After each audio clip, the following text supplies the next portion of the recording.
მშვიდობის. მოგესალმებით, გრძელდება დილის პალიტრა. დღეს მინდა რომ საკმაოდ ვისაუბროთ დილის გადაცემის დასაწყისში პატრიარქთან დაკავშირებით, მის მნიშვნელობაზე ჩვენს ცხოვრებაში, რამდენად დიდი გავლენა მოახდინა თუნდაც მისმა გარდაცვალებამ. ამიტომაც ჩვენი გონება და ფიქრები, რა თქმა უნდა, ამ ფაქტებთან არის დაკავშირებული ისევ და ყველას გვაფიქრება ამ ყველაფერზე. ამიტომაც ისევ უნდა ვისაუბროთ ამ თემასთან დაკავშირებით, თუმცა ჩვენი სტუმარი იქნება ადამიანი, რომელიც მას კარგად იცნობდა, მისი ოჯახი იყო მის ძალიან ახლობელი. ამიტომაც უნდა ვისაუბროთ მის ისტორიებზე, დარწმუნებული ვარ ძალიან საინტერესო რომ შეიტყოთ პატრიარქთან დაკავშირებით, ამიტომ ჩვენი სტუმარი არის მსახიობი ეკა ქუთათელაძე. მოგესალმებით, დიდი მადლობა და გადაგიხადეთ რომ იმყოფებით ჩვენთან ერთად. ჩვენ ეთერს გარეთ უკვე ვისაუბრეთ და ძალიან ბევრი საინტერესო რამ მომიყევით. ამიტომ ახლად რომ ჩვენს მაყურებელსაც მივაწოდოთ ინფორმაცია და მოუყვეთ მისი პირადი ისტორიები და თქვენ გქონდათ ამის ბედნიერება, რომ მასთან პირადი ურთიერთობა გქონოდათ თქვენს ოჯახს და მინდა რომ ჩვენს მაყურებელს გაუზიაროთ ის მთავარი მოგონებები, რომელიც თქვენ და თქვენს ოჯახს გაკავშირებთ პატრიარქთან. იცით, საკმაოდ ძნელია დღეს ჩემთვის ამაზე საუბარი. მით უმეტეს ამ დღეების მანძილზე იმდენი რამ ითქვა პატრიარქზე. ყველას თავისი პატრიარქი ყავდა. ყველას ეგონა, რომ ის არის მხოლოდ მისი. ამ დროს მთელი საქართველოსი იყო, ჩვენი მამა, ფარველი. ჩემი ოჯახი ერთ იქიდან დავიწყებ, ჩემი 7 შვილიშვილი მისი ნათლული. 13-დან 7. და ამით ძალიან ბედნიერები ვართ. ყოველი ნათლობა იყო ჩვენთვის რაღაც დღესასწაული, იმიტომ რომ პატრიარქთან კიდევ ერთხელ ქონდა შეხება.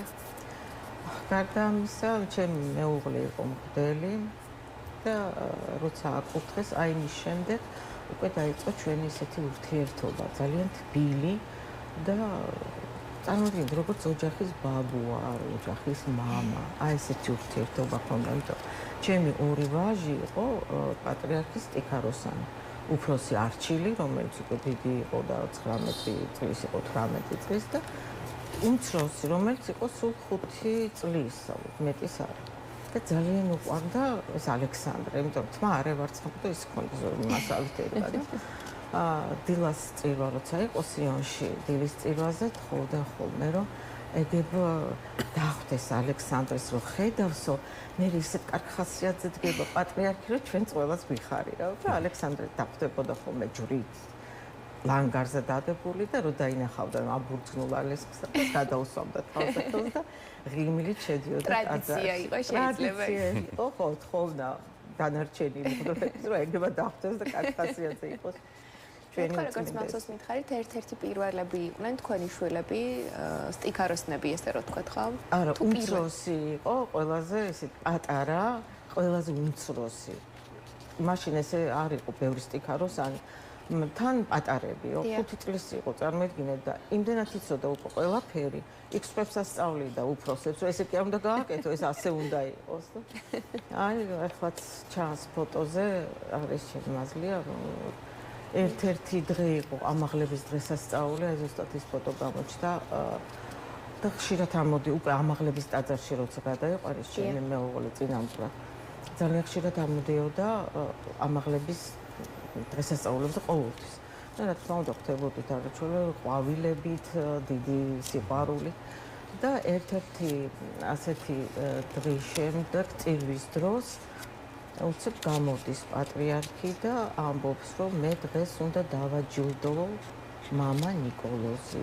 ყველა გაჟდა, იმიტომ რომ იმდენად მოულოდნელი იყო, არავინ არ იყო ამისთვის მზად. მოიხსნა თავისი ჯვარი და დაკიდა ჩემს მეუღლეს მამა ნიკოლოზი. და თქვა, შენ სიყვარულის მამაო ხარ. და ეს თავისი გამშვენიერებული ჯვარი ასე დაკიდა მამაოს. და თან მე ვთქვა რომ აი შენო ცოტა ხანში პანაღეასაც დაიმსახურებო და ესეც შენი იქნება. მაგრამ სამწუხაროდ ვერ მოესწრო, გარდაიცვალა და დარჩა პანაღეა ისე უწყვეტესთან. აი ბოლო პერიოდში გარდაცვალების შემდეგ საზოგადოებამ პატრიარქი გაიცნო სულ სხვანაირად კიდევ, რადგანაც ბევრი აქამდე დაფარული უთქმელი ისტორია ითქვა, დაიწერა ბევრი ამის შესახებ და პირადად ჩემთვისაც ბევრი ისტორია აღმოჩენა იყო, არის და საინტერესო იქნება საზოგადოებას თქვენს კიდევ რამე ისეთი ამბავი მოუყვეთ, რაც აქამდე შეიძლება ითქვას, რომ არ გითქვამთ, დიდი ყურადღებით მოგისმენთ კიდევ მსგავსი ისტორია თუ გაქვთ და მე კიდევ 1-2 მეორე ამბავი ცოტა ისეთიც წავიკითხე, სადაც კიდევ ერთხელ გამოჩნდა და აქამდე ცხადი იყო პატრიარქის ინტელექტი და თავისთავად ინტელექტთან კავშირში იუმორის გზნობაც ძალიან კარგი ჰქონდა. ხომ არ გახსენდებათ რაიმე ესეთი შედარებით მხიარული ისტორიაც, რადგანაც ბოლო პერიოდში საზოგადოება ძალიან დამძიმდა ამ ძალიან სამწუხარო ამბის შემდეგ და გავიხსენოთ როგორი მხიარული იყო მომენტებში და როგორი კარგი იუმორის გზნობა ჰქონდა. ისე ჩემ ოჯახს მიუბრუნდები და ძალიან უყვარდა ჩემი ბიჭები პატრიარქს და საღამობით ბახშმად ვიწევდა ოჯახს. მეტი არავინ არ იყო, დედები იყვნენ, რომლებსაც შემოჰქონდათ ვახშამი, ასე ვთქვათ და ჩვენ და უწმინდესი და ისეთი თბილი იყო, იჯდა სუფრის თავში და სულ იღიმოდა უყურებდა ამათ უყურებდა და გვიყვებოდა რაღაც ისტორიებს და უკვე რომ თავდებოდა ვახშამი დედებმა შემოიტანეს მაწოლი თიხის ესეთ პატარა ქოთნებში და ჩემი ეს უფროსი შვილი არჩილი საერთოდ ძის ნაწებს არ ჭამდა და ნუ ახლა რა თქმა უნდა პატრიარქმა შემოიტანა რომ გადავიწყეთ ჭამა უყურებს არჩილი შენ რატომ არ ჭამ მაწოლს ეს გაწითდა რა ეკდა მე არ უყვარს მეთქი მაწოლი არჩილს თქო გამომხედა არაჭმე დედა მე პირველად არ ჭამს მეთქი არჩილა მოკიდა კობს ხელი მეტი რაღაცა გონდა არჩი მოკიდა კობს ხელი აბა გააღები მაინც ჭამა ხო ესე და ასე შეაჭამა 1 კილო მაწოლი უნდა დედაო გაუკეთე ხოლმე მაწოლი თუ არ შეჭამს ჩემთან მოიყვანე ეს ახაც რომ მახსენდება რაღაცნაირ ცნობა სამძიმეა იცით ჩემთვის ეს დღეები იყო უნდა როგორც ყველასთვის ალბათ უმძიმესი იმიტომ აი ყოველთვის ქონდა იმის იმედი რომ რაღაც თუ დამჭირდა და გამიჭირდა მე შემიძლია მივიდე და ნუგეში მომცეს და ეს ძალიან ხშირად ყოფილა ნუგეში იყო დიდი ნუგეში დიდი იმედი ჩემი მეუღლე მოყვა ავარიაში და დამძიმეთ იყო საავადმყოფოში იწვა და ალბათ უთხრეს მღვდლებმა რომ მამა ნიკოლოზი ცუდად არისო და ატყდა საავადმყოფოში ჩოჩქოლი რაღაც და მოგბრძანდა პატრიარქი შემოგბრძანდა და მოგვიტანა წმინდა გიორგის ხატი მირონ მდინარე იყო ახლაც ატყვია იმ წერტილები მირონის და დაჯდა ისაუბრეს მე გამოვედი და იმის შემდეგ კარგად გახდა და უკვე იმდენად კარგად იყო რომ სახშიც გამოგწერეს მეორე დღეს და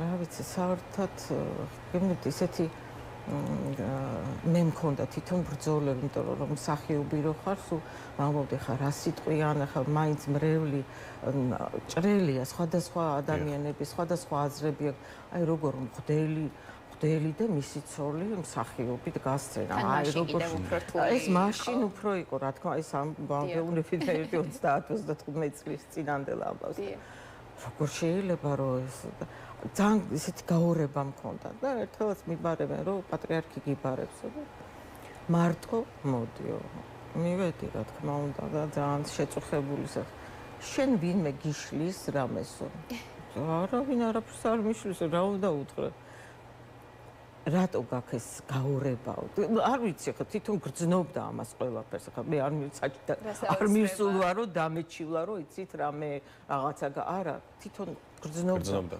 ურთიერთობაში იცი რაო შენ ხო შენ საქმეს კარგად აკეთებო რა ვიცი შენ ცუც რამეს გააკეთებო არა მეთქი აბა რატომ არ გინდა რომ ისე ვიდგე სცენაზე და ემსახურო ხალხს სიყვარულითო მითხარი ვიცი კი პატრიარქი როდესაც გრძნობს შენს ტკივილს პრობლემას და პირადი რჩევა მოგცა რა თქმა უნდა პირადი რჩევა მომცა და მე ალბათ თვითონაც იმ წუთას არ თქვა რომ აი დაანებე შემსახიობობას თავი და წამოდი და დაჯექი თანდათან მოხდა მე ეს ჩემში რაღაცა ცოტა ნაბიჯ ასე ვთქვათ რაღაცა მე თვითონ ნელ-ნელა ავიყო რაღაცა მიზეზები რის გამოც მე თვითონ ჩამოვცილდი სცენაზე ეს არ იყო მოთხოვნა რომ პირიქით მითხრა იდექი სცენაზე და სიყვარული იქადაგეთ. ფაქტობრივად ასე ვიტყვი. აი, სწორედ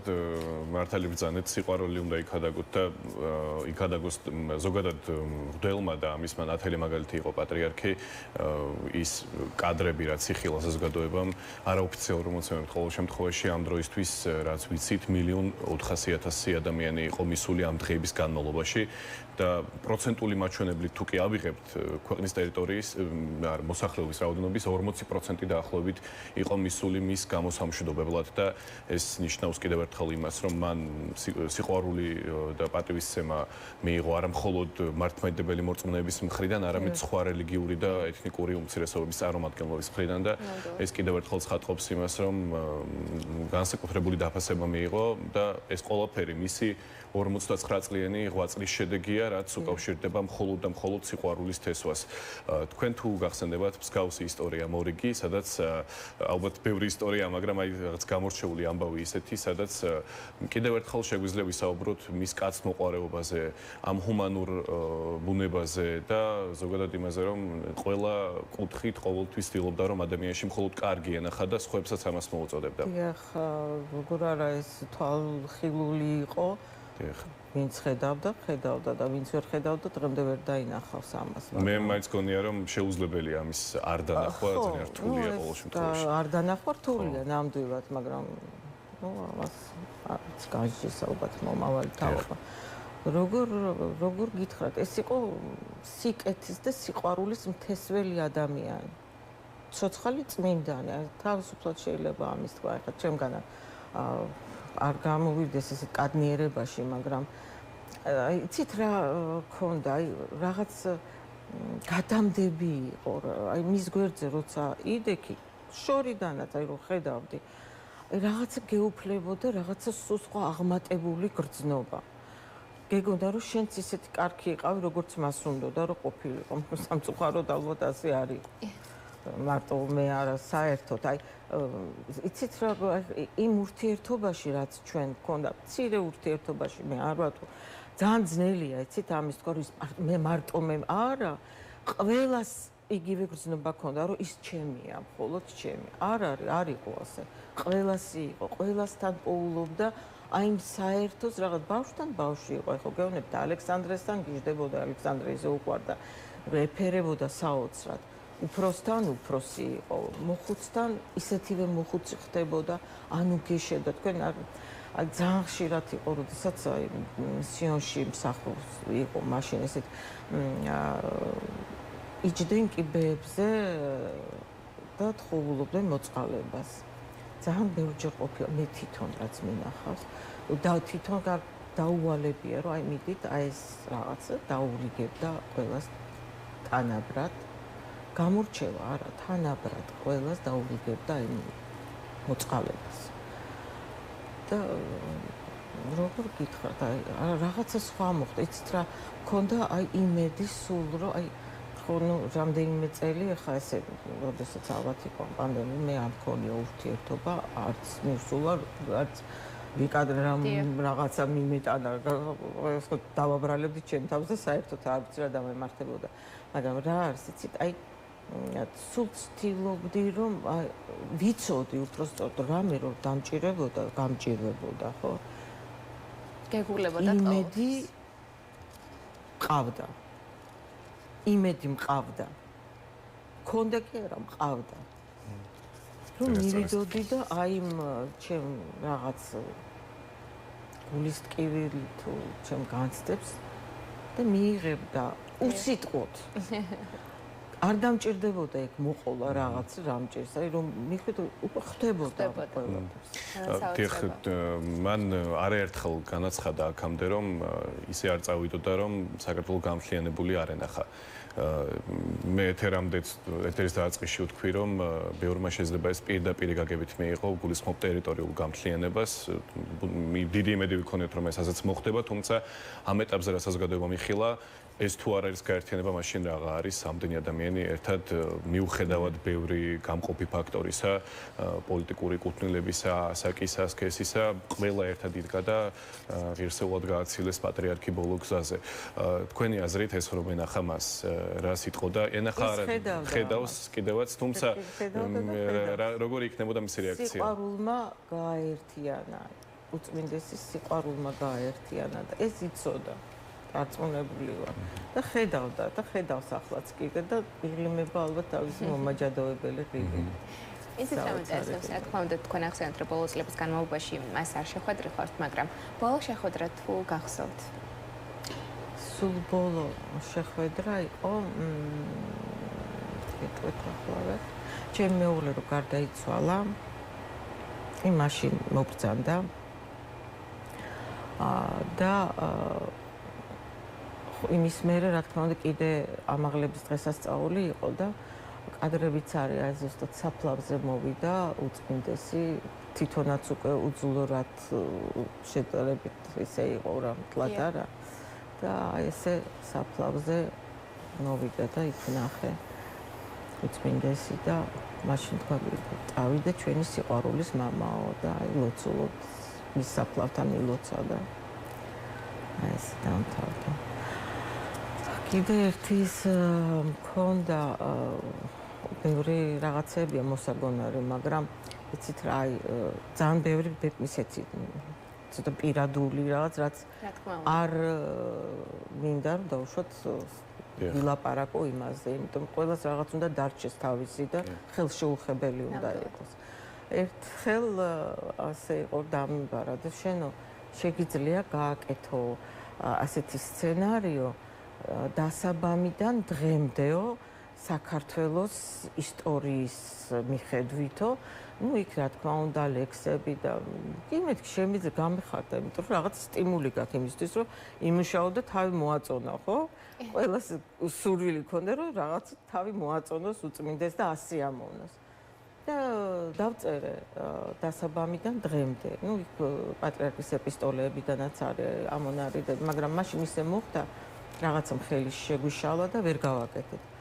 ახლა ამ დღეების მანძილზე ეს გამახსენდა ეს ყველაფერი ხო და აი განცდებში რო ხარ აი მოდის იმდენი გახსენება ისეთი წუთები რაღაც გამახსენდა რომ ეს ხო მაქვს გაკეთებული.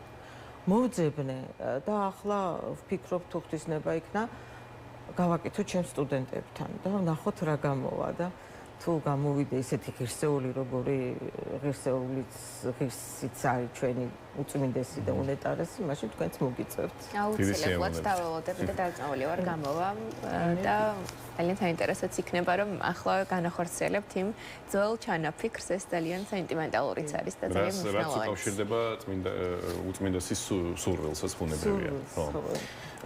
ხშირად უსვამდა ხაზს ხოლმე სამშობლოს სიყვარულს და მისი ეს ღმერთი სამშობლო ადამიანი ილია ჭავჭავაძის შედარებით განახლებული ილია ჭავჭავაძის მიერ წარმოთქმული სამი სიტყვის განახლებული ვერსია და ვფიქრობ შედარებით დახვეწილიც კი შეიძლება ითქვას სამშობლოს შესახებ თქვენ მასთან თუ გისაუბრიათ და საქართველოს შესახებ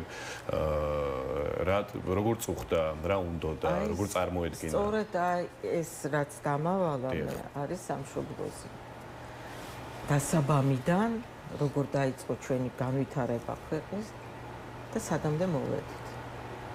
აი ეს იყო მისი წუხი. აი ეს შემოჭრა ურდოების, აი ეს ყველაფერი არის ასახული აი ამ ჩემ ასე ვთქვათ ნამუშევარში. რაც ტკიოდა, რა თქმა უნდა, ტკიოდა. ძალიან ტკიოდა. ძალიან დიდი მადლობა საინტერესო საუბრისთვის. მე პირადად კიდევ დიდხანს გავაგრძელებდი ამაზე საუბარს და აი ბოლო პერიოდში ჩემთვის მაგალითად აღმოჩენა როგორც თქვი უკვე იყო ბევრი ისეთი აქამდე უცნობი ისტორია, რომელიც პატრიარქს უკავშირდება და ვისურვებდი რომ გარკვეული სახით ეს ისტორიები შეჯერდეს ერთად და რაღაც წიგნის ფორმა მიეცეს ამას ან რაღაც კრებულის და დიდი სიამოვნებით მეულები ეს არის ერთი კრებული, იმიტომ რომ ყველას თავისი პატრიარქი ყავდა, ყველას თავისი უწმინდესი ყავდა. ყველა ადამიანს. არა აქვს განსხვავება, არა აქვს მნიშვნელობა საზოგადოების რომელ საფეხურზე იდგა. კი, ნამდვილად. ნამდვილად ყველას თავისი უწმინდესი ყავდა. ბატონო, ძალიან დიდი მადლობა მინდა გადაგიხადოთ კიდევ ერთხელ, ძალიან საინტერესო იყო თქვენთან საუბარი ამ თემებთან დაკავშირებით. ჩვენს მოყურებელს შევახსენებ, თეატრისა და კინოს მსახიობი ეკა ქუთათელაძე იყო ჩვენი სტუმარი.